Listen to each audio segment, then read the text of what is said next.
Hello pharmacist, welcome to notes card. आज हम इस वीडियो में डी फार्मा सेकेंड ईयर के फार्माकोलॉजी के चैप्टर नंबर 2 के बारे में डिस्कस करेंगे। चैप्टर नंबर 1 डिस्कस कर चुके हैं प्रीवियस वीडियो में। आज हम देखेंगे कौन कौन से टॉपिक चैप्टर 2 में कवर करेंगे। Drug acting on peripheral nervous system, steps involved in neuro humoral transmission, definition, classification, pharmacology action, dose indication and contraindications of following drugs like cholinergic drug, anticholinergic drug, adrenergic drug, antiadrenergic drug, neuromuscular blocking agent, drug used in myasthenia gravis, local anesthetic agent, non-steroidal anti-inflammatory drugs, NSAIDs के बारे में। और इसकी complete आपको PDF notes website पे मिल जाएगी। Notes card की आप ले सकते हैं, डाउनलोड कर सकते हैं। चलिए वीडियो शुरू करते हैं। पहला टॉपिक है आपका drug acting on peripheral nervous system. तो आपका नर्वस सिस्टम क्या होता है, पहले इसको समझ लेते हैं। नर्वस सिस्टम जो कि आपकी बॉडी की एक्टिविटी को कंट्रोल करता है, वो आपका नर्वस सिस्टम है। कोऑर्डिनेट करता है पूरे बॉडी फंक्शंस को। दो प्रकार का होता है, सेंट्रल नर्वस सिस्टम और एक होता है peripheral nervous system. Central nervous system में आपका मेनली ब्रेन और स्पाइनल कॉर्ड इंक्लूड होता है, और जो आपका पेरिफेरल नर्वस सिस्टम है वो आपका कंसिस्ट करता है nerve that branch out from the brain and spinal cord. यानी कि जो नर्व्स निकलती हैं आपकी ब्रेन और स्पाइनल कॉर्ड से, जिन्हें हम मोटरी नर्व्स भी कहते हैं। लाइक स्पाइनल कॉर्ड से जैसे क्रेनियल नर्व निकलती है आपकी, वो आपका पेरिफेरल नर्वस सिस्टम के अंदर इंक्लूड होता है। These nerves from the communication network between the CNS and the body part. यानी कि जो ये नर्व्स होती हैं वो आपका सीएनएस और बॉडी पार्ट के बीच जो कम्युनिकेशन होता है वो इंक्लूड करती हैं। जैसे कोई आपने ये सेंसेशन हुआ आपको कोल्ड का, हीट का, तो जो आपका सीएनएस वर्क करता है वहाँ पे वो आपका इन्फॉर्मेशन को ट्रांसमिट करता है ब्रेन से, फिर जो उसका फर्दर एक्शन होता है वो आपका पेरिफेरल नर्वस सिस्टम के अंदर, यानी जो मोटरी नर्व होती है जिसके थ्रू आप, जैसे गर्म का सेंसेशन आपको हुआ, आपने हाथ हटा लिया, तो जो आपको इन्फॉर्मेशन पहुँची सीएनएस के थ्रू, सीएनएस नर्वस सिस्टम है जो आपका, उसके थ्रू जो इन्फॉर्मेशन पहुँची ब्रेन तक कि ये गर्म है या ठंडा है, वो आपका सीएनएस के अंदर इंक्लूड है। और जो आपने उसके फर्दर अपना रिएक्शन दिया यानी हाथ हटा लिया, वो आपका पेरिफेरल नर्वस सिस्टम है। ये आपकी मोटरी नर्व होती है। ये सिंपल सा इंट्रोडक्शन है। Peripheral nervous system is further subdivided into somatic nervous system and autonomic nervous system. दो पार्ट हैं पेरिफेरल नर्वस सिस्टम के, सोमैटिक नर्वस सिस्टम यानी और ऑटोनोमिक नर्वस सिस्टम। तो जो सोमैटिक नर्वस सिस्टम है consist of nerve that go to the skin and muscles and is involve in conscious activity. यानी कि जो आपका मसल्स की एक्टिविटी हैं वो आपकी इन्वॉल्व होती हैं सोमैटिक नर्वस सिस्टम में। और जो आपका ऑटोनोमिक नर्वस सिस्टम है यानी कि जो involuntary activity like heart rate, stomach secretion होता है, इंटेस्टाइन में सिक्रेशन होता है, ये आपका इनवॉलंटरी यानी आप कंट्रोल नहीं कर सकते। और जो सोमैटिक है वो आप कंट्रोल कर सकते हैं। जैसे आपको हाथ हटाना, हाथ चलाना, हाथ का मूवमेंट हो गया, चलना हो गया, ये आपका खुद से आप कंट्रोल कर सकते हैं। चाहे तो हाथ चलाएं, चाहे तो नहीं चलाएं, ये सोमैटिक हो गया। लेकिन कोई सिक्रेशन हो रहा है, हार्ट रेट है, इसको आप कंट्रोल, ये आपका इनवॉलंटरी में आ जाता है। तो ये आपका इनवॉलंटरी ऑटोनोमिक नर्वस सिस्टम है। अब बात करें ऑटोनोमिक नर्वस सिस्टम, दो टाइप का होता है, एक होता है पैरासिम्पैथेटिक और एक होता है सिंपैथेटिक। इसको आगे हम डिस्कस करेंगे। अब देखते हैं न्यूरो ह्यूमरल ट्रांसमिशन क्या होता है। सब इससे पहले हम समझेंगे न्यूरो ट्रांसमीटर क्या होता है। न्यूरो ट्रांसमीटर आपका केमिकल मैसेंजर है जो आपका प्री सिनेप्टिक न्यूरॉन से आपका सीक्रेट होता है, और जो आपके पोस्ट सिनेप्टिक न्यूरॉन है उसमें जो आपका रिसेप्टर होगा उससे बाइंड होगा और फर्दर सेलुलर एक्टिविटी देगा। ये आपका है न्यूरो ट्रांसमीटर। तो neuro humoral transmission, neurotransmission implies that nerve transmit their message across synapse and neuroeffector junction by the release of humoral chemical messenger। यानी कि जो आपका केमिकल मैसेंजर यानी न्यूरो ट्रांसमीटर है रिलीज होकर बाइंड करता है पोस्ट सिनेप्टिक में प्रेजेंट रिसेप्टर से, यही आपका फर्दर एक्टिविटी देता है जिसे हम कहते हैं न्यूरो ह्यूमरल ट्रांसमिशन। इसके कुछ स्टेप्स हैं, उनको एक एक करके डिस्कस करेंगे कौन कौन से हैं। पहला इसका स्टेप है इम्पल्स कंडक्शन। यानी जब कोई इम्पल्स हमको मिलता है, बॉडी को सेंसेशन, कोई भी स्टिमुली मिलता है, तब कैसे स्टार्ट होता है न्यूरो ह्यूमरल ट्रांसमिशन, इसको देखेंगे। तो इसमें है सबसे पहले the resting transmembrane potential -70 MV is establish by the high potassium permeability of axon membrane and high axoplasmic concentration of ion coupled with low sodium permeability. यानी कि जो आपका resting transmembrane potential -70 MV होता है, जो कि potassium की permeability और जो भी एक्सोप्लाज्मिक कंसंट्रेशन उस मेम्ब्रेन की होगी जिसके थ्रू वो -70 MV होता है। And its active extraction from the neuron stimulation और arrival of an electric impulse. यानी कि जैसे ही कोई इलेक्ट्रिक इम्पल्स पहुंचता है, cause a sudden increase in sodium conductance depolarization, तब वहाँ पे आपकी सोडियम की एंट्री चालू हो जाती है आपके इनसाइड द सेल, और जो आपका क्या कॉज करती है, डीपोलराइजेशन कॉज करती है। जब सोडियम एंट्री अंदर हो जाती है सेल की डिपोलराइजेशन, तो यानी उसका जो -70 MV है उससे थोड़ा घटेगा, यानी अब माइनस से वो पॉजिटिव की तरफ जाएगा, ये आपका कहलाता है डिपोलराइजेशन। तो इसमें क्या होता है, -70 MV जब सोडियम आपका इनसाइड द सेल मूवमेंट करता है एकदम से पूरा, ऐसा तो है नहीं जीरो पे बिल्कुल रुक जाए, जैसे आप गाड़ी में ब्रेक लगाते हैं तो ब्रेक लगाने के बाद ब्रेक लगाया तुरंत गाड़ी तो रुक तो जाएगी नहीं, तो थोड़ा सा जब वो जीरो जीरो हो जाता है उसके बाद भी थोड़ा प्लस में, यानी कि जो आपका डीपोलराइजेशन हुआ and overshoot reverse polarization inside becoming 20 MV positive, यानी कि वो आपका इस्टेब्लिश हो जाता है 20 MV तक। जो आपका रेस्टिंग मेम्ब्रेन पोटेंशियल था -70 MV से 20 MV हो गया, क्यों, सोडियम आयन का डीपोलराइजेशन, सोडियम आयन की एंट्री हो गई।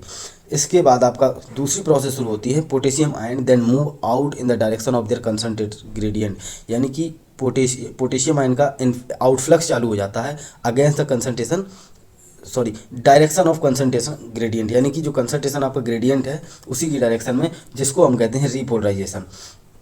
आयनिक distribution is normalize during the refractive period by the activation of sodium potassium pump, और धीरे धीरे करके जो आपका जो आयनिक डिस्ट्रीब्यूशन है वो मेंटेन हो जाता है, जिसे हम रिफ्रैक्टिव पीरियड भी कहते हैं।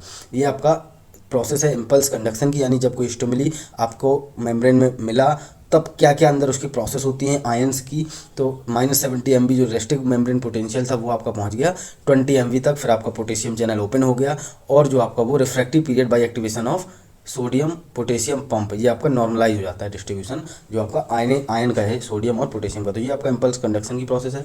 दूसरे स्टेप की बात करें, ट्रांसमीटर रिलीज। अब क्या होता है, द ट्रांसमीटर एक्साइटेटरी और इनहिबिटरी दो प्रकार के होते हैं। Is stored in pre junctional nerve, यानी सिंपल समझिए आपकी जो नर्व होती है उसमें प्री जंक्शनल नर्व और एक पोस्ट जंक्शनल नर्व होती है।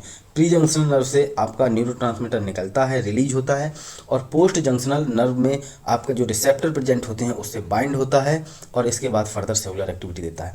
तो जो आपका न्यूरोट्रांसमीटर है एक्साइटेटरी और इनहिबिटरी नेचर का, वो स्टोर्ड होता है pre junctional nerve ending with synaptic vesicles, vesicles के अंदर वो आपका कलेक्ट रहता है। उसकी सिंथेसिस होने के बाद प्री जंक्शनल नर्व में आपका वेसिकल्स के अंदर, सिंपैथेटिक वेसिकल्स के अंदर आपका कलेक्ट रहता है। Nerve impulse promote fusion of vesicular and neuronal membrane through calcium entry which fluidized membrane, यानी कि जब आपका नर्व इम्पल्स प्रमोट करता है किसको, कैल्शियम आयन की एंट्री को, जिसके थ्रू आपका जो वेसिकल्स में स्टोर न्यूरोट्रांसमीटर है वो आपका रिलीज होता है। कैसे, all the content of vesicle transmitter, यानी कि जब कैल्शियम की एंट्री होगी तो वो मेम्ब्रेन को फ्यूज्ड कर देगा। All content of vesicle transmitter enzyme and other protein with the neurotransmitter are extracted exocytosis in the junctional cleft, यानी कि जंक्शनल क्लैप्ट से उसका रिलीज होना चालू हो जाता है।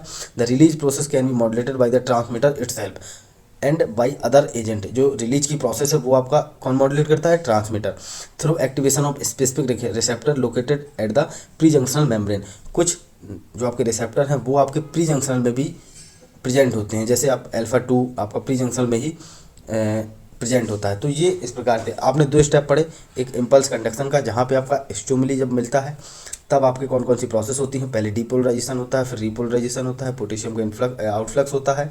इसके बाद जब आपका जो न्यूरोट्रांसमीटर है वो by the calcium ion entry आपका फ्लूइडाइड हो जाता है, और जो आपका वेसिकल में स्टोर न्यूरोट्रांसमीटर है वो आपका रिलीज हो जाता है। इसके बाद तीसरी प्रोसेस है, अब जो न्यूरोट्रांसमीटर आपका रिलीज हुआ है वो आपका कंबाइंड होगा with the specific receptor on the post junctional membrane. अब प्री जंक्शनल से आपका न्यूरोट्रांसमीटर रिलीज हुआ और आके बाइंड होगा किससे, जो रिसेप्टर प्रेजेंट है आपके पोस्ट जंक्शनल मेम्ब्रेन में, and depending on its nature include an excitatory post synaptic potential EPSP। अब जो नेचर होगा न्यूरोट्रांसमीटर का वो एक्साइटेटरी है या इनहिबिटरी है। यदि वो एक्साइटेटरी नेचर का है तो excitatory post synaptic potential EPSP, और यदि इनहिबिटरी नेचर का है तो inhibitory post synaptic potential IPSP। ये आपका बाइंड होता है और फर्दर एक्शन देता है। EPSP का मतलब है यदि वह एक्साइटेटरी नेचर का है तो वो कॉन्ट्रैक्शन, और यदि इनहिबिटरी नेचर का है तो वो आपका रिलैक्सेशन यानी डायलेशन। देखते हैं EPSP increase in permeability of all cation, यानी जब कैटाइंस की एंट्री या कैटाइंस की परमिएबिलिटी आपकी इंक्रीज हो जाती है through fast and slow channel cause depolarization followed by potassium efflux. These ionic movement are passive as the slow is down the concentration gradient.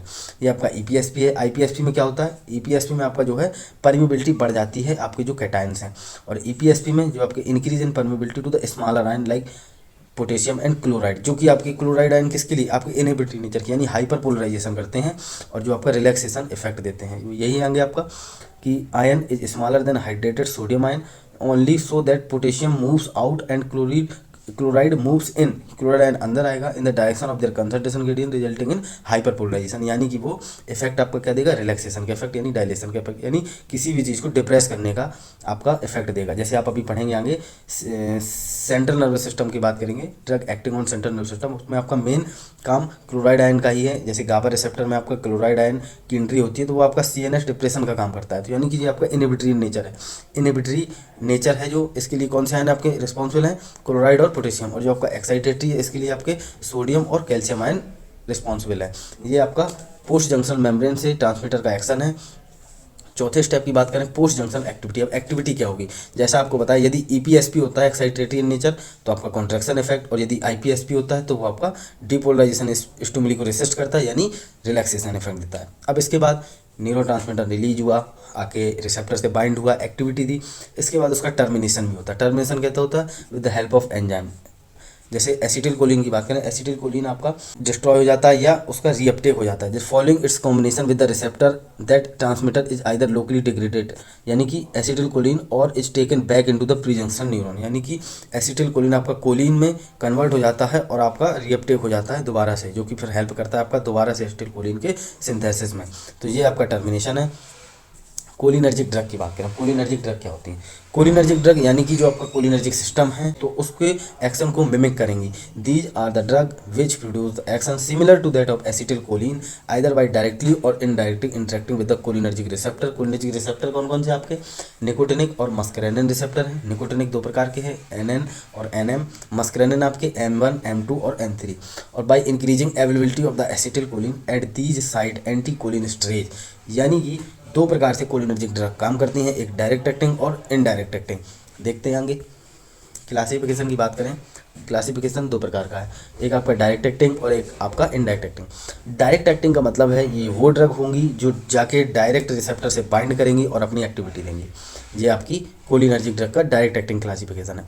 Indirect acting की बात करें, इनडायरेक्ट एक्टिंग की जो ड्रग होंगी वो आपकी रिसेप्टर से बाइंड नहीं करेंगी, बट वो आपकी जो है एसिटिल कोलिन ये जो न्यूरोट्रांसमीटर है उसकी कंसंट्रेशन को इंक्रीज करेंगी या उसकी एक्टिविटी को इंक्रीज करेंगी, लेकिन डायरेक्ट रिसेप्टर से बाइंड नहीं होंगी, इसलिए इनको कहते हैं इनडायरेक्ट एक्टिंग। और जो आपकी डायरेक्ट एक्टिंग है वो सीधे रिसेप्टर से बाइंड होंगी और अपना एक्शन देंगी। तो डायरेक्ट एक्टिंग में आपकी एसिटिल कोलिन, बेथानिकोल, पिलोकार्पिन और मेथाकोलिन। पिलोकार्पिन आपका नेचुरल है, नेचुरल ऑपरेंड होता है। इनडायरेक्ट एक्टिंग की बात करें तो इसमें आता है एसिटिल कोलिन इनहिबिटर। अब इनडायरेक्ट एक्टिंग कैसे, यानी कि हमें एसिटिल कोलिन की ज़रूरत है, यानी यहाँ पे तो हमने डायरेक्ट एक्टिंग में तो कोई एसिटिल कोलिन ही दे दी ड्रग जो कि आपका एक्शन करेगी, लेकिन इनडायरेक्ट एक्टिंग में हम क्या करते हैं, जो आपका एसिटिल कोलिन है उसका एक तो आपका मेटाबॉलिज्म होता है, तो जो ड्रग होंगी वो मेटाबॉलिज्म को रोक देंगी जिससे एसिटिल कोलिन की कंसंट्रेशन बढ़ जाएगी और सेलुलर एक्टिविटी मिलेगी। तो ये आपका होता है दो प्रकार से, इनडायरेक्ट एक्टिंग आपका दो प्रकार से है, रिवर्सिबल और इरिवर्सिबल।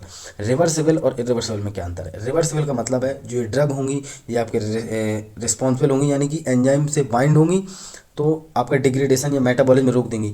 बट रिवर्सिबल का मतलब है कि वो आपका मेटाबॉलिज्म रोक देंगी लेकिन इसके बाद एंजाइम से अलग हो जाएंगी, एंजाइम को डिस्ट्रॉय नहीं करेंगी। इरिवर्सिबल का मतलब है यदि कोई ड्रग आपका एंजाइम से बाइंड हो रही है फिर उसको पूरी तरह से डिस्ट्रॉय कर देगी एंजाइम को, जिससे कि वो एंजाइम डिस्ट्रॉय हो जाएगा, तो ये आपका इरिवर्सिबल ड्रग हो गई। रिवर्सिबल में न्यूस्टगमिन, फाइसोस्टगमिन, इथोथियोफेट, पायरिडोस्टगमिन, एड्रोफोनियम, टेक्रीन। इसके बाद इरिवर्सिबल में आपका ऑर्गेनोफॉस्फेट यानी कि डिफ्लोज, पैराथियोन, ट्यूबिन, सेरिन, और कार्बोमेट में कार्बेल। ये आपकी क्लासिफिकेशन है सिंपल सा।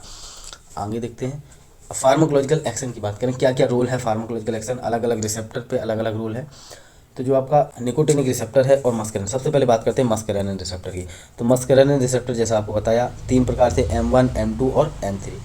M1 रिसेप्टर आपका स्टोमक में प्रेजेंट होता है, M2 रिसेप्टर आपका हार्ट में, और इसके बाद जो है आपका M3 रिसेप्टर जो कि आपका स्मूथ मसल यानी कि ब्लैडर हो गया, यूट्रस हो गया, और इसके बाद में AV नोड्स। अब हार्ट की बात करें तो AV नोड और आपका ऐसे नोड्स दो, यानी मेनली क्या है मस्करेनिन रिसेप्टर पर क्या वर्क करेगा, कोलिनर्जिक ड्रग आपकी वर्क करेगी हार्ट में ब्रेडिकार्डिया कॉज करेगी। ब्रेडिकार्डिया का मतलब है हार्ट रेट को डिक्रीज करेगी, फोर्स ऑफ कॉन्स्ट्रिक्शन को डिक्रीज करेगी, और आपका AV कंडक्शन यानी कि जो कंडक्शन हो रहा है उसको भी डिक्रीज करेगी। तो acetyl choline hyperpolarize the SA nodal cells and decrease their rate of diastolic depolarization, यानी कि जो आपका डीपोलराइजेशन है इसके रेट को डिक्रीज करेगी। या और ऐसे नोड्स की बात करें अगर तो यहाँ पे आपका डीपोलराइजेशन को डिक्रीज करने के बाद में आपका क्रोनोट्रोपिक इफेक्ट देगी, यानी impulse generation is reduce bradycardia और इवन कार्डियक अरेस्ट में अकर, यानी कि ये आपका ब्रेडिकार्डिया इफेक्ट देगी।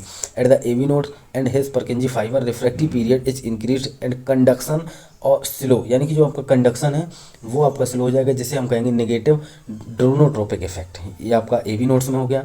और अगर the force of आर्टियल construction is markedly reduce and RP of आर्टियल fibre is abbreviated, यानी कि जो आपका कॉन्ट्रैक्शन यदि आपका डिक्रीज होता है कॉन्ट्रैक्शन, तो वो आपका कहलाएगा नेगेटिव आइनोट्रोपिक इफेक्ट। तो ये तीन इफेक्ट हैं, नेगेटिव क्रोनोट्रोपिक जिसमें आपका हार्ट रेट डिक्रीज होता है, फोर्स ऑफ कॉन्ट्रैक्शन डिक्रीज होता है तो उसको हम कहेंगे नेगेटिव आइनोट्रोपिक इफेक्ट, और यदि आपका एवी कंडक्शन आपका डिक्रीज होता है उसको हम कहेंगे नेगेटिव ड्रोनोट्रोपिक इफेक्ट। तो ये फाइनली आपका ब्रेडिकार्डिया को कॉज करेगा, यानी हार्ट रेट स्लो करेगा। आगे देखें स्मूथ मसल मेनली यानी कि M3 रिसेप्टर की बात हो रही है। Smooth muscle is the most organ is contracted mainly through M3 receptor.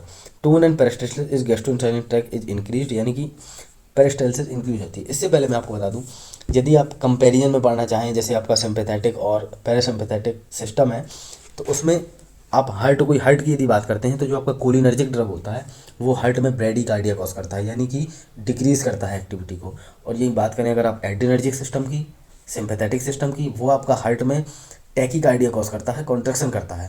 ये मेनली अंतर एक आप समझ सकते हैं हार्ट के लिए। अब यदि फर्दर बात करें बाकी स्मूथ मसल्स के लिए, आई के लिए, यूरिनरी ब्लैडर के लिए, ब्रोंकियल के लिए, तो आपका जो आपका कोलिनर्जिक सिस्टम है सबके लिए एक्सेप्ट द हार्ट को छोड़ के जो भी जितने blood vessels, GIT, urinary bladder, bronchi हैं, इनमें वो आपका स्टिमुलेशन करता है, कोलिनर्जिक स्टिमुलेशन करेगा और आपका सिक्रेशन को इंक्रीज करेगा। फर्दर बात करें एड्रेनर्जिक की, तो वो क्या करेगा, आपका रिलैक्सेशन करेगा। तो ये मेन अंतर है आपका कोलिनर्जिक और एड्रेनर्जिक ड्रग में। तो अब स्मूथ मसल की बात करें तो ये आपका स्टिमुलेशन ही करेगा और सिक्रेशन को इंक्रीज करेगा। Peristalsis in ureters is increase, यानी कि पेरिस्टाल्सिस को बढ़ा देता है। Detrusor muscle contracts while the bladder trigone and sphincter relaxes, यानी कि जो डेट्रोसर मसल्स हैं आपकी ब्लैडर की, उनको ये कॉन्स्ट्रक्शन करेगा। मेनली वर्क इसका कॉन्स्ट्रक्शन का है, कॉन्स्ट्रक्शन करेगा जिससे कि आपकी ट्राइगोन और स्पिक्चर मसल रिलैक्स हो जाएंगी। और वॉइडिंग ऑफ ब्लैडर, यानी कि जो आपका यूरिनेशन है वो आपका इंक्रीज हो जाएगा। अगर ब्रोंकियल मसल कॉन्स्ट्रक्शन की बात करें तो ब्रोंकियल मसल को भी ये कॉन्स्ट्रक्शन करेगा M3 रिसेप्टर पे जो कि प्रेजेंट है। एस्थमेटिक और हाईली सेंसिटिव, क्योंकि जब वो ब्रोंकियल मसल को आपके कॉन्स्ट्रक्शन कर देगा तो वैसे भी एयरवे जो आपका नैरो हो जाएगा। नैरो होने के बाद मैंने बताया कि कॉन्स्ट्रक्शन के साथ साथ स्टिमुलेशन भी करता है, सिक्रेशन को इंक्रीज करता है, और जब सिक्रेशन बढ़ जाएगा तो एयरवे आपका और ज़्यादा नैरो हो जाएगा। तो ये आपका कॉन्ट्राइंडिकेटेड है for the patient of asthma. तो ये आपका स्मूथ मसल्स में इसका एक्शन है। फार्माकोलॉजिकल एक्शन की बात करें ग्लैंड में, आप ग्लैंड में देखते हो, ग्लैंड मैंने बताया कि ये आपका स्टिमुलेशन और सिक्रेशन को इंक्रीज करेगा। Secretion from all parasympathetically innervated gland is increase by the M3 and some M1 receptor. जो आपका M1 रिसेप्टर की बात हुई जो कि आपकी स्टमक में प्रेजेंट है। Sweating, salivation, lacrimation increase by tracheobronchial and gastric secretion, यानी कि स्टिमुलेशन करेगा और सिक्रेशन को इंक्रीज करेगा ग्लैंड में। The effect of pancreatic and intestinal gland is not mark, secretion of milk and bile is not affected. ये इसका एक आपका एक्शन है कि मिल्क का सिक्रेशन और बाइल्स का आपको मार्केट नहीं है, यानी कोई अफेक्ट इसमें नहीं होता है कोलिनर्जिक सिस्टम का। अब बात करें आई की, ये थोड़ा सा इंपॉर्टेंट है। आई की बात करें तो जो आपका लेंस होता है उसके पास आपके जो मसल्स होती हैं दो प्रकार की मसल, एक आपकी होती है सर्कुलर मसल, एक होती है आपकी रेडियल मसल। सर्कुलर मसल को ही हम बोलते हैं स्प्रिंक्चर मसल, रेडियल मसल को हम बोलते हैं डायलेटरी मसल। तो इसमें आपका पहला पॉइंट है contraction of circular muscle of iris resulting in miosis. Miosis कैसे होती है, यानी जो सर्कुलर मसल है उसका कॉन्ट्रैक्शन हो जाता है जिससे आपके लेंस का साइज डिक्रीज हो जाता है, यानी कि मायोसिस देता है।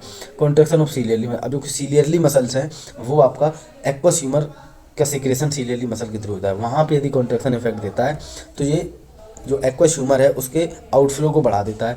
रिडक्शन इन इंट्राओकुलर टेंशन, जब उसका आउटफ्लो बढ़ जाएगा तो जो अंदर उसके जो आपका एक्वस ह्यूमर है उसका जो प्रेशर होगा वो डिक्रीज हो जाएगा। क्यों? क्योंकि इसने इसके आउटफ्लो को बढ़ा दिया है। कॉन्ट्रैक्शन किया है सीलियरली मसल में, आउटफ्लो को बढ़ा दिया है, तो जो फोर्स यानी कि एक्वस ह्यूमर का इंट्राओकुलर टेंशन था वो आपका स्पेशली कम हो जाएगा, स्पेशली इन ग्लूकोमेटस पेशेंट, यानी कि जो ग्लूकोमा के पेशेंट है उसमें इसका उपयोग किया जाता है। इसके बाद बात करें हम निकोटिनिक रिसेप्टर की, तो निकोटिनिक रिसेप्टर में इसके दो मेन काम है। कौन कौन से? दो मेन फंक्शन देता है। ऑटोनोमिक गैंग्लिया की बात करें सबसे पहले। ऑटोनोमिक गैंग्लिया में both synaptic and parasympathetic ganglia are stimulated. This effect is manifested at higher dose, यानी कि जो आपका एड्रिनल मेडुला है उसमें ये कैटेकोलामाइन की रिलीज को इंक्रीज करता है। और जो आपका सीएनएस है, सीएनएस में साइट स्पेसिफिक में एक्साइटेशन और इनहिबिशन इफेक्ट देता है। तो high dose of acetylcholine given after atropine cause tachycardia, यानी कि यदि एसिटिलकोलिन की हम हाई डोज दे देते हैं तो ये आपका टैकीकार्डिया कॉज कर देता है। क्यों कर देता है? क्योंकि जो आपका सिंपैथेटिक सिस्टम में है उसका मेन आपका न्यूरोट्रांसमीटर नॉन एपिनेफ्रिन है, बट इसके बाद उसका माइनर जो न्यूरोट्रांसमीटर है वो भी एसिटिलकोलिन है, और जब इसकी हाई डोज जाती है तो वो आपका सिंपैथेटिक सिस्टम का वर्क करने लगता है, जिसका मेन काम है कॉन्स्ट्रिक्शन यानी टैकीकार्डिया कॉज करना। तो अगर हाई डोज में हम एसिटिलकोलिन को देते हैं तो वो आपका टैकीकार्डिया कॉज कर देता है। And rise in BP due to the stimulation of sympathetic ganglia and release of catecholamine, जो कैटेकोलामाइन यानी कि नॉन एपिनेफ्रिन है आपका, कैटेकोलामाइन डेरिवेटिव है, उसके ये आपका रिलीज बढ़ा देता है, यानी कि टैकीकार्डिया भी कॉज हो सकता है। ये आपका ऑटोनोमिक गैंग्लिया में वर्क है। स्केलेटल मसल की बात करें, स्केलेटल मसल में iontophoretic application of acetylcholine muscle endplate cause contraction of fibre, intraarterial injection of high dose can cause twitching and fasciculation, but IV injection is generally without any effect due to the rapid hydrolysis of acetylcholine, यानी कि mainly skeleton muscle में आपका contraction effect देता है, depolarisation करता है, जिसके through आपको कॉन्ट्रैक्शन का इफेक्ट मिलता है। ये आपका निकोटिनिक रिसेप्टर के हैं। अब इंडिकेशन की बात करें, क्या क्या इंडिकेशन है। Indirect acting cholinergic agonist are indicated for the following medical condition. Treatment of myasthenia gravis, antidote for non depolarizing neuromuscular junction blocker, यानी माइस्थीनिया ग्रेविस में और neuromuscular junction blocker, increase survival after exposure और nerve gas यानी कि nerve gas के contact में आने के बाद यदि सर्वाइवल करना है तो आपका एसिटिलकोलिन उसमें हेल्पफुल है। नर्व गैस जैसे कि आपका सैक्रिन और स्यूबिन, अभी आपने क्लासिफिकेशन में पढ़ा था कोलिनर्जिक के। Treatment of mild and moderate Alzheimer disease, यानी कि एल्जाइमर डिसीज की ट्रीटमेंट में भी इसका उपयोग होता है। कॉन्ट्राइंडिकेशन की बात करें, कॉन्ट्राइंडिकेशन यानी क्या क्या कॉज कर सकता है। एलर्जी, ब्रेडिकार्डिया, यानी कि जब हम ब्रेडिकार्डिया कॉज करता है एसिटिलकोलिन, लेकिन कभी कभी आप जैसे टैकीकार्डिया को ट्रीटमेंट करने के लिए एसिटिलकोलिन की कंसंट्रेशन बढ़ाते हैं तो हो सकता है वो आपका ब्रेडिकार्डिया भी आपका कॉज कर दे, जैसे हम एलर्जी ब्रेडिकार्डिया कहते हैं। इंटेस्टाइन यूरिनरी ट्रैक्ट ऑब्स्ट्रक्शन, यानी कि सीक्रेशन ज़्यादा बढ़ जाए, इनका प्रेगनेंसी में कॉन्ट्राइंडिकेटेड है। अस्थमा जैसे आपको बताया था, यदि हम ब्रोंकियल कॉन्स्ट्रक्शन कराते हैं तो कॉन्स्ट्रक्शन भी करेगा, साथ में सीक्रेशन भी बढ़ाएगा, जिससे एयर भी आपको नैरो हो जाएगा, तो वो आपका अस्थमेटिक पेशेंट के लिए कॉन्ट्राइंडिकेटेड है। Coronary disease, peptic ulcer, arrhythmias जैसे आपका ब्रेडिकार्डिया, टैकीकार्डिया, यानी हाई डोज में कर दिया तो टैकीकार्डिया भी कॉज कर देगा, जैसे हार्ट रेट बढ़ जाएगा। Epilepsy, Parkinson, hepatic and renal dysfunction, तो ये इस प्रकार से इसके कॉन्ट्राइंडिकेशन है। अब बात करें एंटी कोलिनर्जिक ड्रग, यानी अभी तक बात कर रहे थे कोलिनर्जिक ड्रग एसिटिलकोलिन की या डायरेक्ट एक्टिंग, इनडायरेक्ट एक्टिंग, ये अब करेंगे एंटी कोलिनर्जिक। इसमें मेन है आपका एट्रोपिन ड्रग के बारे में पढ़ना है। एंटी कोलिनर्जिक ड्रग यानी कि जो एसिटिलकोलिन के एक्शन को इनहिबिट कर देता है। Anti cholinergic drug is restricted of those which block action of acetylcholine on automatic effector and in the CNS exerted through muscarinic receptor, mainly muscarinic receptor को antagonise करते हैं एंटीकोलिनर्जिक ड्रग। क्लासिफिकेशन की बात करें, natural alkaloid में atropine, hyoscine जिसको scopolamine भी कहते हैं, सेमी सिंथेटिक डेरिवेटिव यानी कि एट्रोपिन की ही डेरिवेटिव और हायोसिन की डेरिवेटिव है, जिसमें आपका homatropine, atropine, methonitrate, hyoscine, butyl bromide, ipratropium bromide, tiotropium bromide. अब सिंथेटिक कंपाउंड की बात करें तो mydriatics, cyclopentolate, tropicamide, antisecretory की एंटी स्पास्मोडिक यानी कि जैसे ये आपके स्टमक के लिए, quaternary compound propantheline, oxyphenonium, clidinium, pipenzolate, methyl bromide, isopropamide, glycopyrrolate. Tertiary amine की बात करें, डाइसाइक्लोमीन, वेलिथोमेट, प्रिंजेपिन, और यदि बात करें सी में है आपका वेसिको सिलेक्टिव, ऑक्सीब्यूटेन, फ्लेबेक्सेड, टोल्टेरोडीन, एंटी पार्किंसन में भी इसका उपयोग है। ट्राईहेक्सीफेनाइडिल बेंजोक्सोल जिसे कहते हैं, प्रोसाइक्लिडीन और बाइप्रिन, ये आप याद रखिए। पार्किंसन में कौन कौन सी ड्रग आपकी यूज होती है, प्रोसाइक्लिडीन मेन ड्रग है आपकी यूज होती है पार्किंसन में। ये आपका क्लासिफिकेशन है। इसमें हमें पढ़ना है एट्रोपिन के बारे में। एट्रोपिन आपने हॉस्पिटल्स वगैरह में देखा होगा, जो हार्ट रेट आपकी स्लो हो जाती है, यानी कि आप एसिटिलकोलिन आपका क्या कॉज करता है, ब्रेडिकार्डिया, अभी आप पढ़ के आए हैं रिसेंटली।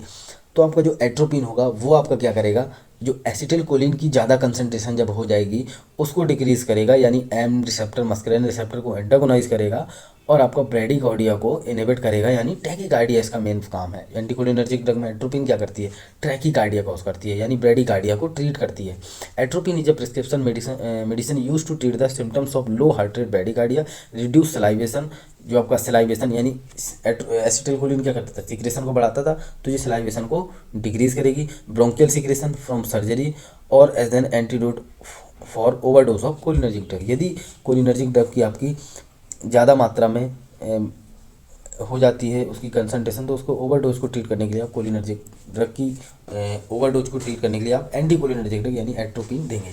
तो ये आपकी एट्रोपिन है। इसका अगर फार्माकोलॉजिकल एक्शन की बात करें, atropine has overall CNS stimulation action, CNS को स्टिमुलेट करती है। However these effect are not applicable at low dose which produce only peripheral effect because of the restricted entry into the brain.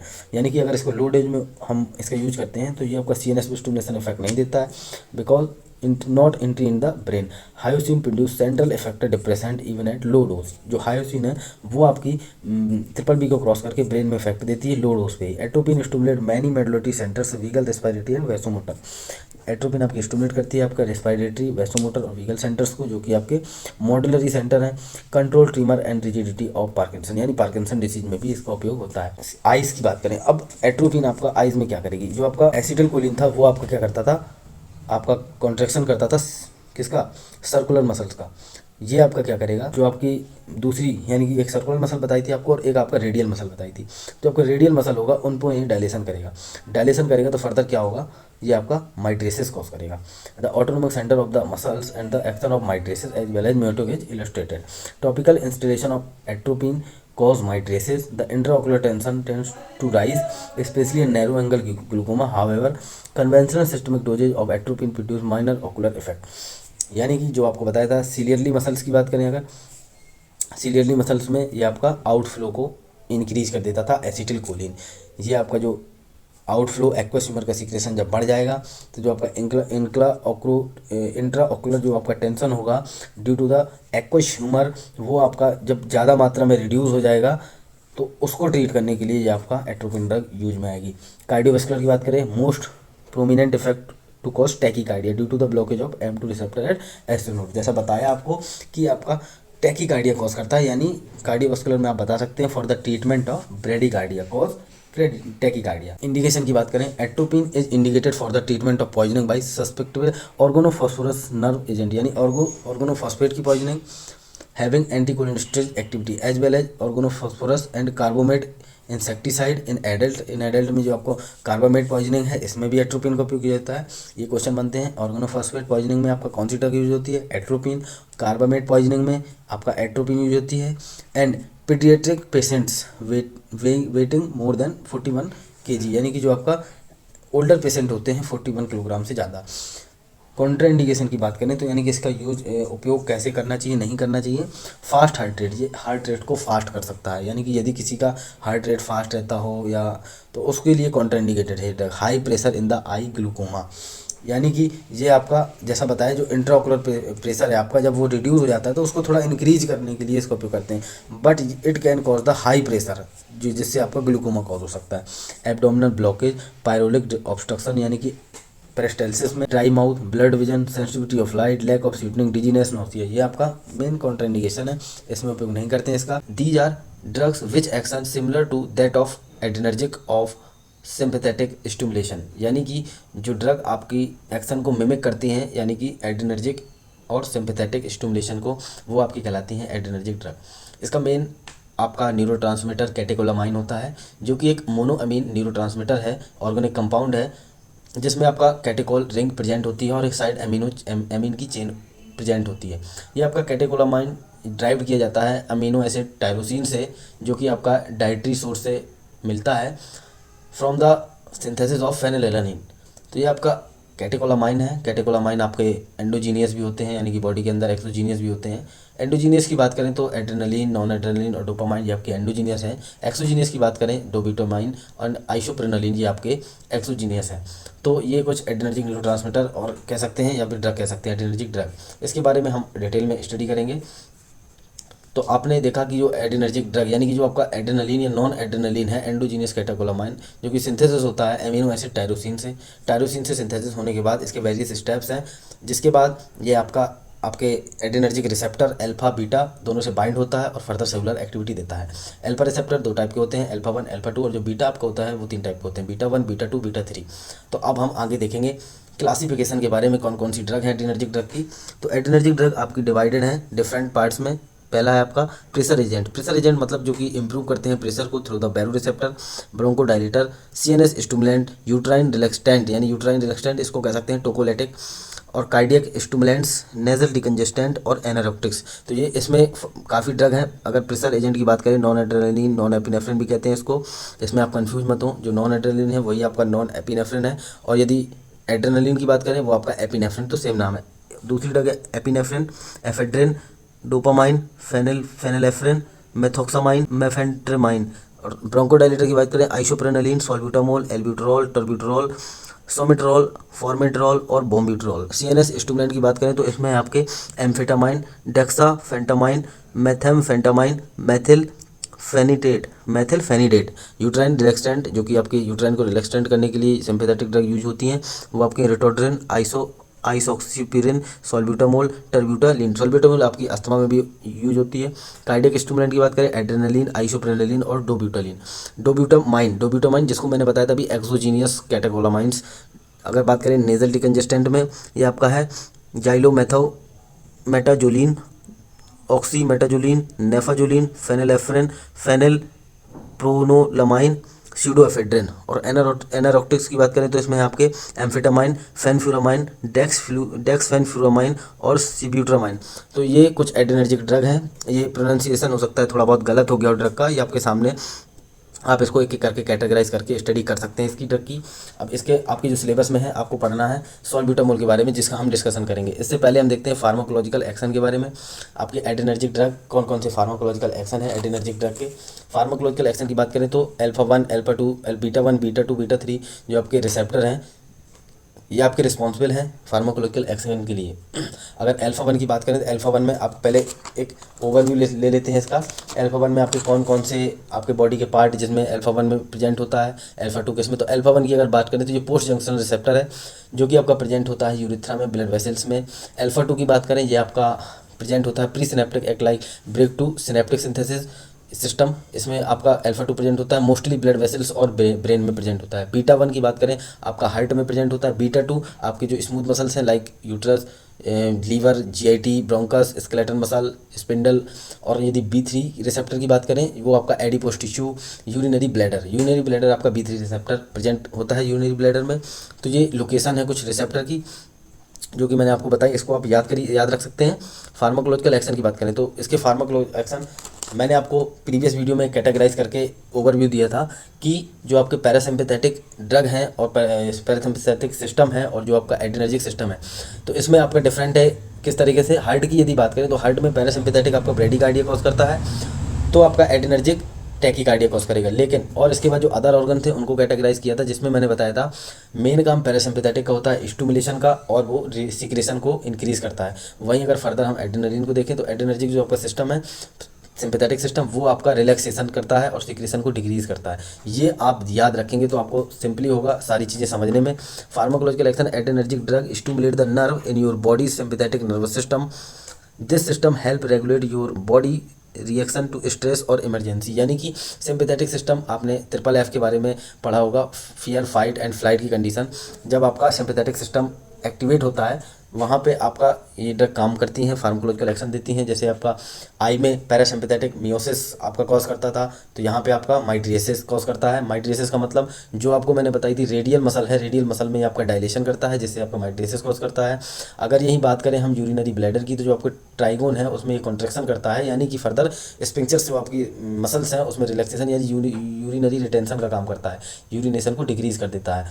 अगर beta 1 की बात करें, beta 1 मैंने आपको बताया हार्ट में, यानी कि हार्ट को स्टिमुलेट करता है और आपका टैकीकार्डिया कॉज करता है। अगर B2 रिसेप्टर का इसका वर्क का काम बताएं तो ब्रोंकस की बात करें तो ये ब्रोंकोडायलेटर काम करता है, यानी पेरिस्टाल्सिस को ये डिक्रीज करता है। GIT constipation.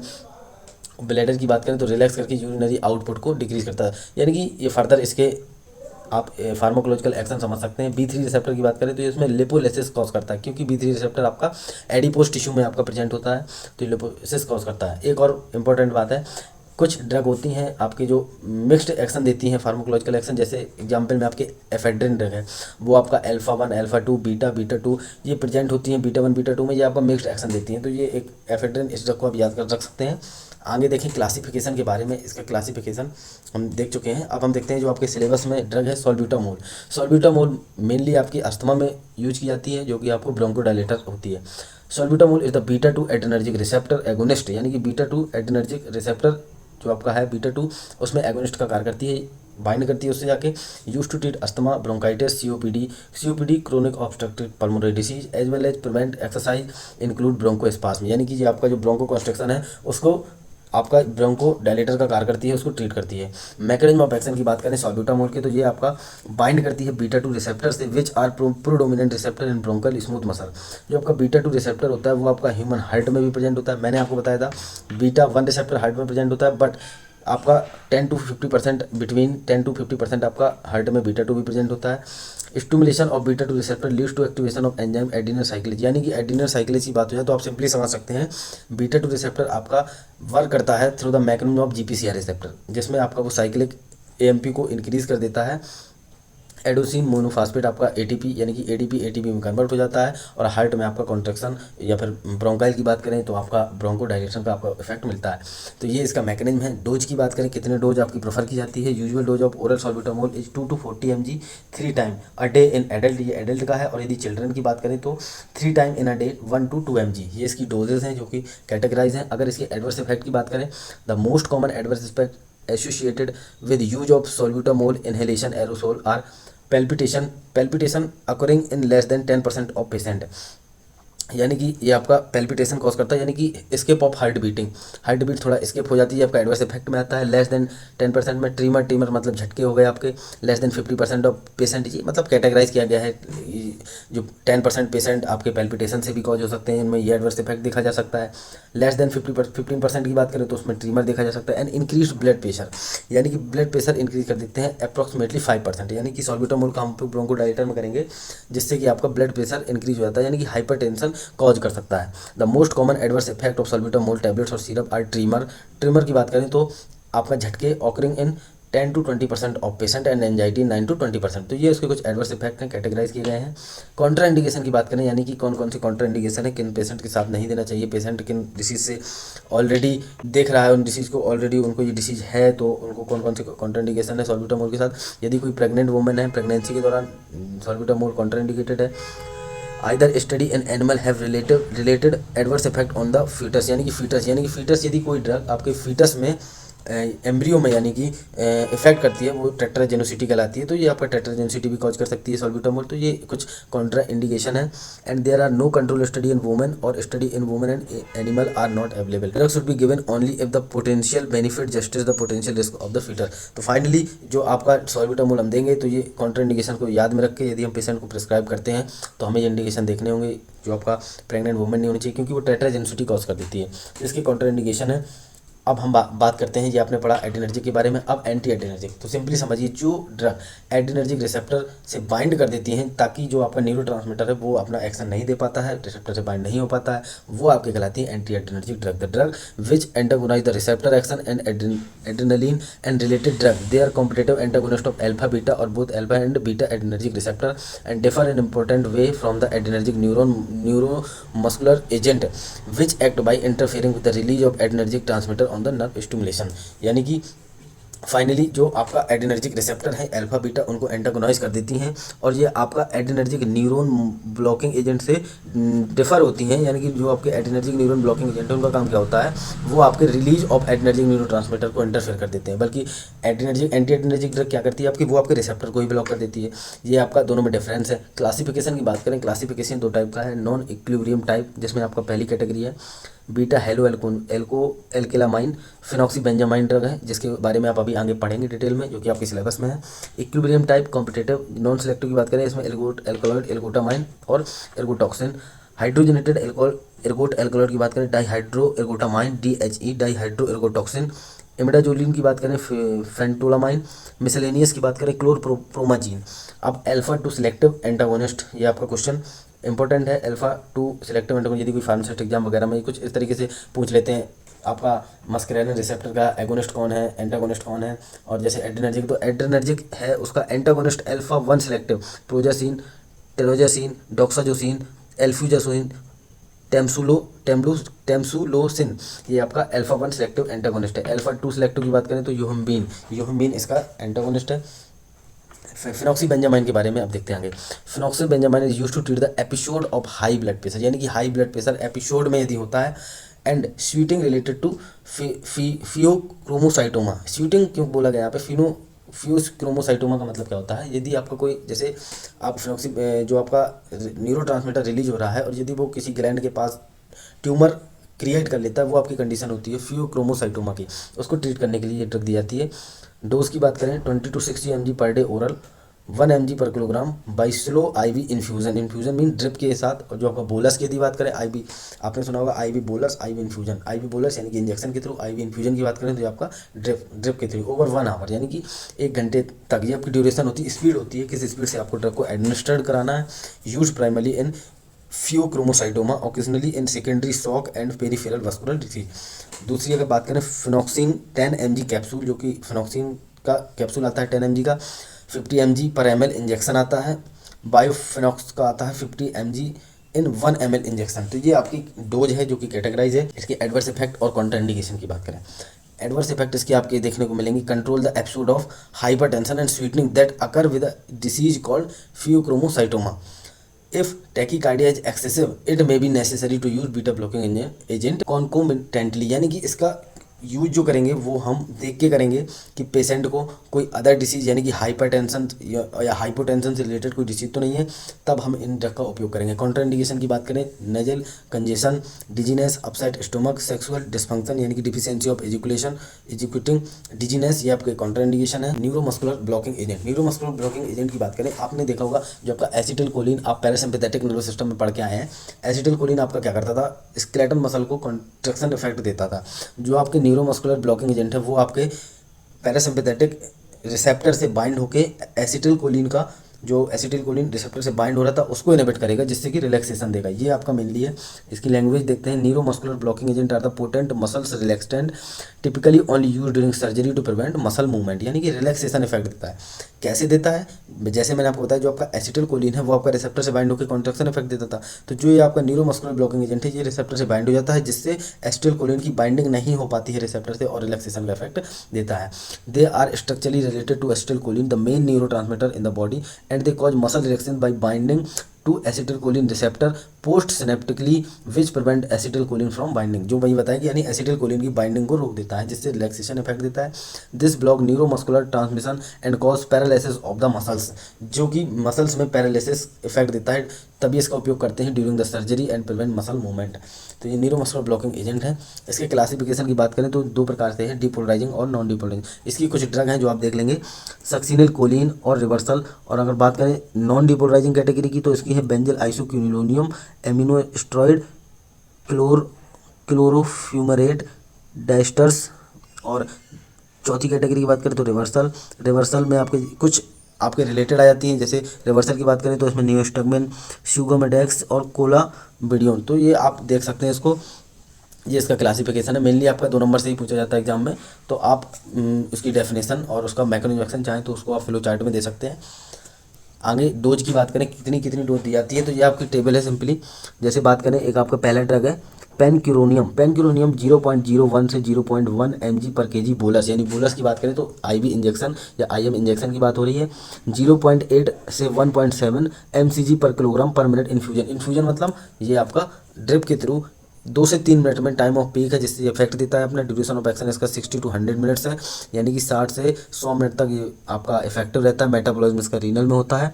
साइड इफेक्ट क्या हो सकते हैं, अब साइड इफेक्ट समझने वाली बात है। साइड इफेक्ट इसके tachycardia, hypotension and increased cardiac output, यानी कि जब एसिटिलकोलिन को उसके रिसेप्टर से बाइंड होने से रोक दिया उसने, तो एसिटिलकोलिन का एक हार्ट में क्या इफेक्ट था, हार्ट में इफेक्ट था कि वो ब्रेडीकार्डिया कॉज करता था। लेकिन यदि एसिटिलकोलिन को उसने रोक दिया, न्यूरोमस्कुलर एजेंट ने, एसिटिलकोलिन अब रिसेप्टर से बाइंड नहीं होगा, टैकीकार्डिया कॉज नहीं करेगा, वो सॉरी ब्रेडीकार्डिया कॉज नहीं करेगा, तो फाइनली इसका साइड इफेक्ट क्या देखने को मिलेगा आपको, टैकीकार्डिया ही देखने को मिलेगा या हाइपोटेंशन। तो ये आपका इस तरह से प्रत्येक जो आपकी ड्रग हैं उनकी आपकी डोज को कैटेगराइज किया गया है। टेबल आपके सामने है, आप देख सकते हैं। अब बात करें एक डिसीज आती है इसमें माइस्थीनिया ग्रेविस की। माइस्थीनिया ग्रेविस की क्या कंडीशन होती है? माइस्थीनिया ग्रेविस जो है आपकी, वो आपकी ऑटो इम्यून डिसऑर्डर है। माइस्थीनिया ग्रेविस ये आपको अफेक्ट करती है ऑफ 1 पेशेंट इन 10,000 पॉपुलेशन। जो आपकी 10,000 पॉपुलेशन में किसी एक को ये डिसीज होती है आपकी। और यदि बात करें due to development of antibody directed to the nicotinic receptor NR at the muscle end plate, यानी कि एंटीबॉडीज़ फॉर्म हो जाती है। अब ये आपकी एंटीबॉडीज़ कैसे फॉर्म होती है? जो आपकी थायराइड ग्लैंड होती है, थायराइड ग्लैंड से आपके प्रोडक्शन होता है टी सेल्स का। टी सेल्स आपकी मैच्योर होकर बी सेल्स बनाती है। बी सेल्स आपकी रिस्पॉन्सिबल होती है एंटीबॉडीज़ के लिए, जो कि आपके एनएम रिसेप्टर से बाइंड हो जाती है। तो जो आपका कॉन्स्ट्रक्शन मसल्स का होता है एनएम रिसेप्टर, एम रिसेप्टर क्या करता है? एनएम रिसेप्टर जो है आपका रिस्पॉन्सिबल है कॉन्स्ट्रक्शन के लिए, जो कि आपको कॉन्स्ट्रक्शन इफेक्ट देता है। यानी कि जो एसिटाइलकोलिन एनएम रिसेप्टर से बाइंड होता है वो आपका कॉन्स्ट्रक्शन इफेक्ट देता है, तो सेलुलर एक्टिविटी होती है। लेकिन जो थाइमस ग्लैंड से टी सेल का मैच्योरेशन होने के बाद बी सेल बनी, जिससे एंटीबॉडी बनी, वो आपका एनएम रिसेप्टर से बाइंड होगी। यानी कि आपका जो एसिटाइलकोलिन है वो आपका बाइंड नहीं हो पाएगा, तो आपका कॉन्स्ट्रक्शन नहीं होगा। तो ये कंडीशन आपकी कहलाती है माइस्थीनिया ग्रेविस की। The number of free NM cholinoreceptor may be reduced to 1/3 of normal और less and structural damage to the neuromuscular junction. जो आपके कोलिनोरिसेप्टर हैं, जो कि आपके 1/3 नॉर्मल और less structural damage to the neuromuscular junction, neuromuscular junction यानी एनएम रिसेप्टर को ब्लॉक करते हैं। ड्रग कौन कौन सी यूज होती हैं? Mainly drug neostigmine, ambenonium, azathioprine, edrophonium injection, ये आपकी यूज होती हैं। बट मेनली इसमें आपकी ड्रग यूज होती है न्यूस्टगमन, जो कि आपका स्टार्टेड मतलब फर्स्ट लाइन ड्रग कह सकते हैं हम माइस्थीनिया ग्रेविस के लिए, जिसकी आपकी डोज दी जाती है 15 mg ओरली 6 आवर्स। तो एसिटाइलकोलिन आपका क्या करता है? एनएम रिसेप्टर से बाइंड होता है और रिसेप्टर में स्टिमुलेशन देता है। तो ये आपका जो एंटीबॉडी आपके एनएम रिसेप्टर से बाइंड हो गई है, जो कि आपकी माइस्थीनिया ग्रेविस को कॉज कर रही है, यानी कि जो कारण है माइस्थीनिया ग्रेविस का। जब आप न्यूस्टगमन एक कैटेगरी है आपकी जो ड्रग एसिटाइलकोलिन की, बाइंड हो जाएगी, रिसेप्टर का स्टिमुलेशन करेगी और माइस्थीनिया ग्रेविस को इंप्रूव कर देगी। इसमें एक चीज़ और ध्यान देने वाली बात है, अगर आप न्यूस्टगमन किसी पेशेंट को दे रहे हैं तो न्यूस्टगमन आपकी एसिटाइलकोलिन है, यानी कि आपकी वो M1 M2 M3 muscarinic receptor में भी कार्य करेगी। हो सकता है वो आपका एसिडिटी बढ़ा दे, क्योंकि सीक्रेशन बढ़ा देता है पैरासिम्पैथेटिक सिस्टम, और ब्रेडिकार्डिया कॉज कर देता है और ब्रोंको कॉन्स्ट्रिक्शन कर सकता है। तो इसके साथ हम न्यूस्टगमन के साथ एट्रोपिन का उपयोग भी कर लेते हैं, जो कि आपका एट्रोपिन पैरासिम्पैथोलिटिक है, यानी कि वो M1 M2 और M3 के साइड इफेक्ट को ब्लॉक कर देता है। तो बेस्ट ट्रीटमेंट इसका आपका माइस्थीनिया ग्रेविस का हुआ न्यूस्टगमन विद एट्रोपिन। ये आपकी माइस्थीनिया ग्रेविस के बारे में है। ये आप न्यूस्टगमन देखें। Neostigmine is the cholinesterase inhibitor prescribed for myasthenia gravis. It inhibit the chemicals which bring the non communication between the nerve and the muscular system, यानी कि antibodies. Neostigmine enhance the muscles movement in the case of myasthenia gravis condition. Dose की बात करें 0.5 to 2.5 mg। IM की बात हो रही है। ये जो ओरली की बात करें तो 15 mg ओरली दे सकते हैं, 15 to 30 mg ओरली। अब इसके एडवर्स इफेक्ट की बात करें तो muscle relaxant, reversal of non depolarizing muscle relaxant myasthenia gravis, यानी कि अगर इसका एक्सेस में हम एसिटाइलकोलिन को यदि हम दे देते हैं तो ये आपको मसल रिलैक्सेंट आपका एडवर्स इफेक्ट दे सकता है और माइस्थीनिया ग्रेविस फिर से कॉज कर सकता है। कॉन्ट्राइंडिकेशन की बात करें, contraindication of the neostigmine include hypersensitivity to neostigmine and peritonitis or mechanical obstruction of the intestine or urinary tract, यानी कि आपका पेरिस्टाल्सिस को भी इंक्रीज कर सकता है, जिसको आप मैकेनिकल ऑब्स्ट्रक्शन बोल सकते हैं। यूरिनरी आउटपुट को भी बढ़ा सकता है, हो सकता है बार बार आपको ये यूरिनरी एक्सक्रीजन के लिए ये आपको इंड्यूस करे। तो ये इसके कुछ कॉन्ट्राइंडिकेशन है। अब बात करें लोकल एनेस्थेटिक्स की। एनेस्थीसिया का नाम आपने सुना होगा, लोकल एनेस्थेटिक यानी कि माइनर सर्जरी में, और जो आपका जनरल एनेस्थेटिक है वो आपका मेजर सर्जरी में उपयोग होता है। लोकल एनेस्थेटिक मेनली क्या करता है आपका? Drug which upon topical application or local injection cause reversible loss of sensory perception, यानी कि कुछ टाइम के लिए आपको सेंसरी परसेप्शन ब्लॉक हो जाता है और फिर कुछ समय बाद आपका वही स्थिति में आ जाता है। स्पेशली ऑफ पेन इन और restriction area of the body. Classification की बात करें तो आपका इंजेक्टेबल है और सरफेस है। इंजेक्टेबल में लो पोटेंसी शॉर्ट ड्यूरेशन, जिसमें आपके प्रोकेन और क्लोरोप्रोकेन आते हैं। इंटरमीडिएट पोटेंसी एंड ड्यूरेशन की बात करें तो लिडोकेन और प्रीलोकेन। हाई पोटेंसी लॉन्ग ड्यूरेशन की बात करें तो इसमें आपके यूज होते हैं मेनली ब्यूपिवाकेन, रोपिवाकेन और डिब्यूकेन, और एक और आपका यूज होता है इसमें टेट्राकेन। अगर सरफेस की बात करें तो सॉल्युबल इनसॉल्युबल, सॉल्युबल में आपका कोकेन, लिडोकेन, टेट्राकेन और प्रोप्राकेन, और आपको इनसॉल्युबल की बात करें तो बेंजोकेन, ब्यूटिला एमिनो बेंजोएट और ऑक्सोथियोजिन। ये आपके लोकल एनेस्थेटिक का क्लासिफिकेशन है। कुछ ड्रग हैं जैसे आपकी मेनली यूज होने वाली लिडोकेन और बीपीवा। लिडोकेन इनकी अगर डोज की बात करें तो पोटेंसी 1, पोटेंसी रिलेटिव पोटेंसी और कंसंट्रेशन, मैक्सिमम डोज, ऑनसेट, कितने टाइम बाद ये एक्शन देती है, ड्यूरेशन कितना होता है, ये आपका टेबल में आपका कैटेगराइज है। अब एडवर्स इफेक्ट की बात करें, क्या क्या एडवर्स इफेक्ट है। Local anaesthesia is given to reduce the stress associated with surgery and to provide the pain relief after surgery. यानी कि जैसे किसी पेशेंट को पता चला उनकी सर्जरी होने वाली है तो वो स्ट्रेस की एक कंडीशन आ जाती है इसमें, जिसमें लोकल एनेस्थीसिया जाता है, जिससे उसे स्ट्रेस उसका डिक्रीज होता है और पेन से भी रिलीफ मिलता है। More commonly it is use to pain caused by the haemorrhoids, fissures, insect bite and minor burns. यानी कि पेन से रिलीव करने के लिए इसका मेनली उपयोग है। यदि कोई इंसेक्ट बाइट हो जाता है, स्कॉर्पियन बाइट वगैरह, तो इसमें आपका पेन रिलीव करने के लिए इसको ये आपको ब्लॉकिंग एजेंट का काम करता है, जो कि पेन के परसेप्शन को ब्लॉक कर देता है। It is applied topically for this condition. It is also indicated for vaginal, rectal and otological examination, cystoscopy and catheterization. यानी कि जो आपने सुना होगा यूरिन के लिए नली डाल दी जाती है, या फिर रेक्टल, वेजाइनल, ओटोलॉजिकल एग्जामिनेशन, इसमें भी इसका टॉपिकली एप्लीकेशन में इसका उपयोग किया जाता है लोकल एनेस्थेटिक का। कॉन्ट्रा इंडिकेशन की बात करें तो convulsion, trimmers, dizziness, blood vision, nervousness, ये आपके सिंपल से वर्ड है जो जिसमें आपको कोई कन्फ्यूजन नहीं होगी। ट्रिमर्स झटके हो गए, कन्वर्जन आपका कन्वर्जन को आप एपिलेप्सी समझ सकते हैं, यानी कि जब आपके ट्रिमर ज़्यादा बढ़ जाते हैं उसी को हम कन्वर्जन भी बोल देते हैं। Blurred vision, nervousness, nausea, cardiovascular collapse and cardiac arrest may also occur in some cases, paralysis of the injected area, ये आपकी कॉन्ट्राइंडिकेशन है। अब बात करें जो आपकी कैटेगरी है सिलेबस की last, non steroidal anti inflammatory drug. ये क्या होती है? Non steroidal inflammatory drug mainly आपकी drug which are used as antipyretic analgesic are a class of drug that have analgesic, antipyretic and anti-inflammatory action in different measure. In contrast to morphine, they do not depress CNS. यानी कि morphine है जैसे example में आपका, वो आपका opioid analgesic है, लेकिन वो CNS को डिप्रेस कर देता है। ये जो आपके एनसेट्स है वो एनाल्जेसिक की तरह कार्य करते हैं, लेकिन उस पर CNS पे कोई एक्टिविटी नहीं होती है। They are also called non narcotic, non opioid और एस्पिरिन लाइक एनाल्जेसिक। तो ये आपके एनसेट्स होते हैं, यानी कि आपको इंजरी हो गई, कोई इंजरी के दौरान आपका रेडनेस आ गई, या फिर आप कोई पेन परसेप्शन है, उसके लिए आपको ये उपयोग की जाती है एनसेट्स ड्रग। इसके क्लासिफिकेशन की बात करें तो कैटेगराइज किया गया है एंजाइम के थ्रू, जो आपके एंजाइम को इनहिबिट करती हैं, जो एंजाइम आपके रिस्पॉन्सिबल होते हैं पेन परसेप्शन के लिए। इसी की पहली कैटेगरी अगर बात करें तो ये है आपका preferential COX two inhibitor, nimesulide, diclofenac, aceclofenac, meloxicam और इटोडोलेक। सिलेक्टिव कॉक्स-2 इनहिबिटर की जो कॉक्स-2 एंजाइम को इनहिबिट करती हैं, सिलेकॉक्सिब, इटोरिकॉक्सिब, पेरिकॉक्सिब। और यदि नॉन सेलेक्टिव कॉक्स इनहिबिटर की बात करें तो इसकी कैटेगरी ब्रॉड है, सैलिसाइलेट, जिसमें आपके aspirin, propionic acid derivative, ibuprofen, naproxen, ketoprofen और फ्लोबिप्रोफेन। फेनामेड की बात करें, मेफेनमिक एसिड। इनोलिक एसिड डेरिवेटिव की बात करें तो प्रोक्सिकम, टेनॉक्सिकम। एसिटिक एसिड डेरिवेटिव की बात करें तो कीटोरोलेक, इंडोमेथासिन, नेब्यूमेटोन। और यदि पायरोजोन डेरिवेटिव की बात करें तो फेनलब्यूटाजोन, ऑक्सीफेनब्यूटाजोन और प्रोपीफेनाजोन। और यदि analgesic, antipyretic with poor anti inflammatory action, यानी कि जो ड्रग आपके तीनों प्रॉपर्टीज, एनाल्जेसिक भी, एंटीपायरेटिक और पुअर एंटी इन्फ्लेमेटरी एक्शन, तो वो आपके हैं आपके पैरा अमीनोफिन डेरिवेटिव, जिसमें आपके पैरासीटामोल और बेंजोक्साजोसिन डेरिवेटिव, नेफोपाम। ये आपके क्लासिफिकेशन है एनसेट्स के। इसमें आपको पढ़ना है एस्पिरिन ड्रग के बारे में। Aspirin is acetyl salicylic acid, it is rapidly converted into the body to the salicylic acid. ये कि प्रोडक्ट भी है which is responsible for, product क्या होती है आपकी जो बॉडी के अंदर जाके आपका एक्टिव फॉर्म में आ जाती है, बाहर इनएक्टिव फॉर्म में होती है, वो आपका कहलाता है प्रोडक्ट।